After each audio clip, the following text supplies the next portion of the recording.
नाज़रीन असां हिन वक़्तु मौजूदु आहियूं टंडो जाम जे जेको आहे एशिया जी वॾे में वॾी oil field Kunnar oil field जे लिंक रोड वटि, जिते ॻोठ कामिल शाह वासी सैयद बिरादरी ऐं ॿियनि इलाइक़े वासियुनि जेको आहे तरक़ियाती कम न थियण ख़िलाफ़ु ऐं ॿियनि मसइलनि जे हल लाइ एहतिजाजी मुज़ाहिरो करे हिते जेको आहे रोड उहो बंदि करे छॾियो आहे, जंहिं सबबु जेको आहे ईंदड़ वेंदड़ गाॾियुनि जी जेका आहे अचु वञु उहा मुअतल थी वई आहे। संदन कहिड़ा मुतालबा आहिनि, वधीक छा था ॿुधाइनि, अचो त इन्हनि सां ॻाल्हि ॿोल था कयूं। अर्ज़ु इहा आहे त ॻोठ सैयद कामिल शाह कुनर प्लाट जे बिल्कुलु भर में आहे।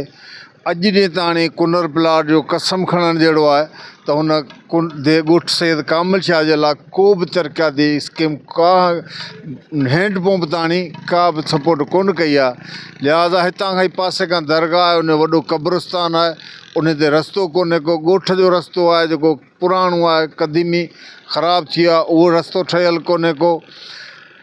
OGDC में जे असांजे माण्हुनि खे मज़ूरी करण में नथा ॾियनि।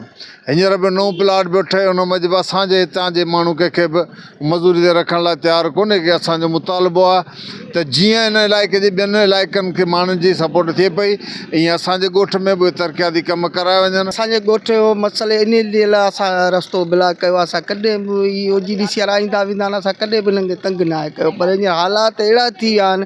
असांजे ॻोठ में बेरोज़गारी तमामु घणी वधी वई आहे। असांजे ॻोठ हिकिड़ो बि माण्हू OGDC में न रखियो वियो आहे, नाइंसाफ़ी थी वई आहे। ऐं ॿियो असांजे रोड जी रिपेयरिंग रही पई आहे, उहा सभु मतिलबु जेके बि देकुनर जा जेके आस पास रोड आहे सभु तमीर थिया आहिनि, पर असांजो रोड अञा ताईं अहिड़ी हालत में आहे केरु पुछण न आयो आहे। दरगाह जो रोड आहे उहो बि ईअं अध में ई छॾे भॼी हलिया आहिनि। ऐं ॿियो आरो प्लान कोन्हे।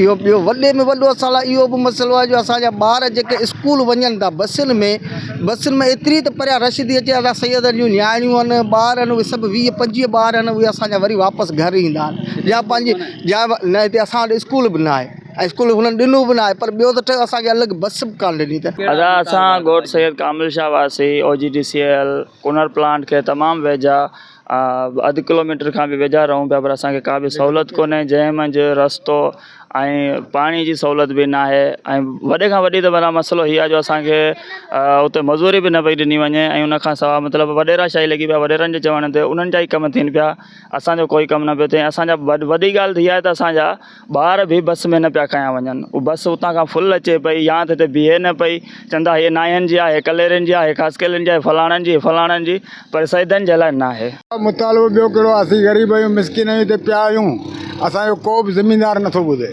हाजी इदरीस ॾारीअ ते असां पंध ॾाढा कया आहिनि, ॿुधे उहो ॾारी हाजी इदरीस वाइस चेयरमैन, OGDC अॻवान सेठ बदर वटि बि कई दफ़ा विया आहियूं असीं मटे, पर असांजो को बि दाद फ़रियाद न आहे। बिल्कुलु तव्हां हिननि जूं ॻाल्हियूं ॿुधियूं, हिननि जो इहो ई चवणु आहे त ॻोठ में जेको आहे के बि तरक़ियाती कम न आहिनि थिया, जंहिं सबबु ई सख़्तु ॾुखिया हिन खे मुंहुं ॾेई रहिया आहिनि। कैमरा टीम सां गॾु इमरान अली, मेहरान TV, टंडो जाम।